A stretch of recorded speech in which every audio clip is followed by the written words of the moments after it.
fans d'électronique. Alors aujourd'hui on va parler d'informatique puisque on m'a récemment confié un PC qui est tombé d'une hauteur certaine, on va dire. On m'a demandé si je pouvais récupérer les données qui étaient à l'intérieur. Donc j'ai tout démonté, hein. J'ai récupéré ce qui pourrait encore servir. Carte mère, le processeur, des trucs comme ça qui n'ont pas l'air d'avoir été touchés. Par contre le clavier et certaines autres choses sont complètement dégagées. Donc j'ai récupéré le disque dur SATA. On va voir ce qu'on peut faire avec, vous allez voir. C'est pas sorcier si il est en bon état.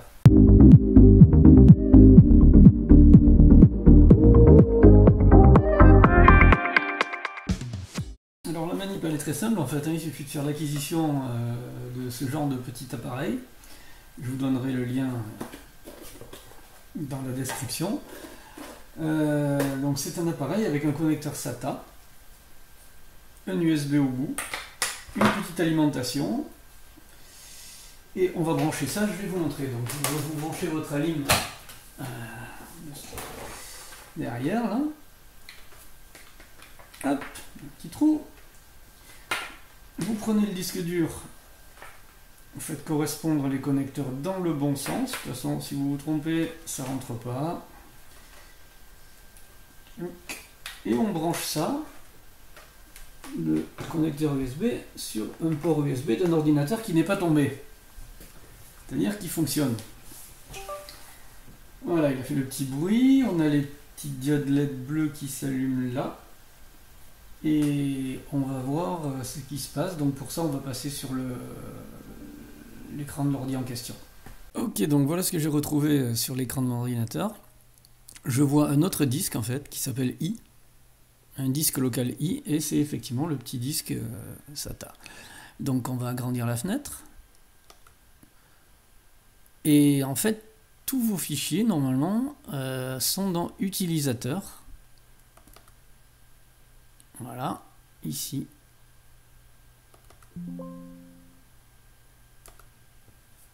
Alors là le problème avec Windows, c'est que ça va mettre un certain temps.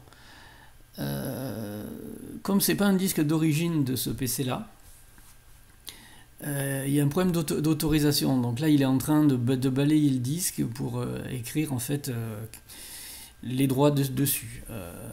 Donc je vais couper la vidéo, on va revenir quand ça sera fait. Alors une petite astuce, si vous utilisez un ordinateur avec un système Linux, ça va beaucoup plus vite pour lire les disques Windows.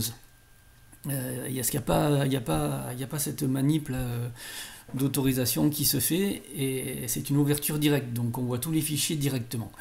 Voilà, donc on va attendre un peu et puis on va voir ce qui se passe à l'intérieur.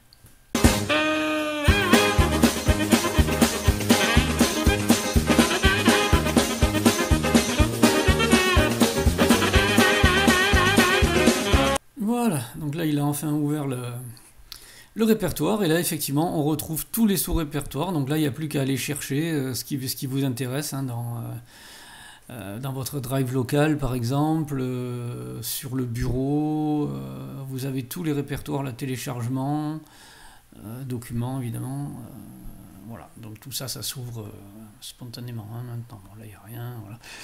Mais voilà, donc c'est comme ça qu'il faut faire. Évidemment, alors après ce qui vous intéresse, hein, donc musique par exemple, je ne sais pas ce qu'il y a dedans, voilà, il y a 2 morceaux, hein. CTRL-C, donc copier, et vous allez sur votre bureau ou n'importe où, et vous collez ce que vous venez de copier. Donc vous pouvez récupérer l'intégralité de votre disque dur de cette façon-là. Voilà la manip.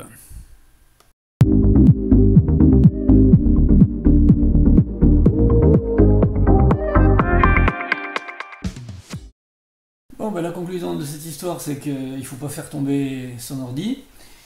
Et voilà, donc je vous conseille vivement, hein, d'acheter ce genre de petits produits. Alors il y en a aussi pour les disques IDE, hein. Moi j'ai choisi uniquement SATA, mais il y en a qui sont adaptés aussi pour les disques IDE. Vous savez, c'était les anciens disques là, qui équipaient souvent les tours avec des connecteurs comme ça, donc avec la lime à côté, tout ça. Donc ça, on peut le faire aussi avec. Donc ça c'est du SATA. Je ne sais pas si ça marche aussi avec les SSD, oui apparemment. Donc voilà, très bon produit, hein, je crois que j'ai payé ça dans les 12 euros. Donc ça rend vraiment un super service. Voilà, bah, c'était la petite bulle informatique, donc je vous dis à très bientôt. Et n'oubliez pas de liker, d'activer la cloche, de souscrire, et puis on se revoit bientôt. Allez.